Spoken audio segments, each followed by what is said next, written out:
একটা কথা আছে না, লাউয়ের আগা খাইলাম গোড়া খাইলাম, লাউ দিয়ে বানাইলাম টুকটুকি। তো আজকে কিন্তু আমি সেইটাই করতেছি।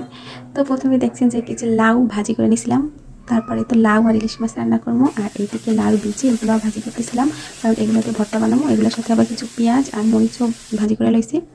তো এই তো এগুলো ভাজাভাজি হয়ে গেলে এখন লাউর ছোলা আর আলু এগুলো একসাথে ভাজি করবো। এগুলোর মধ্যে কিন্তু মই আবার ইলিশ মাছের ডিম আর ইলিশ মাছের কাটাকুটাও দিয়ে লইছি।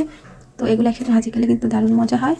তো এখন এই তো ভর্তা বানাবো শিলপাটায়, এই জন্য এই তো বাটাবাটি করে লেতেছিলাম। তো এই তো বাটাবাটি করা শেষ হইলে এর ভিতরে এখন মুই আবার কাঁচা পেঁয়াজ দিয়ে এলাম, আর দিয়ে এলাম একটুখানি লেবুর রস, তারপর দিব একটুখানি সরিষার তেল। এই ভর্তাটা এত মজা যে পৃথিবীর সব ভর্তারে হার মানাইবে। আপনারা একবার হলেও ভর্তাটা ট্রাই করবেন, না খাইলে কিন্তু একদম মিস করে ফেলাইবেন, এত স্বাদের একটা ভর্তা। তো এই তো মোর ভর্তার লোকটা দেখেন মাসাল্লাহ কতটা লোভনীয়। আর এই থেকে আবার মোর লাউ আর ইলিশ মাছ সেটাও রান্না হয়ে গেছে।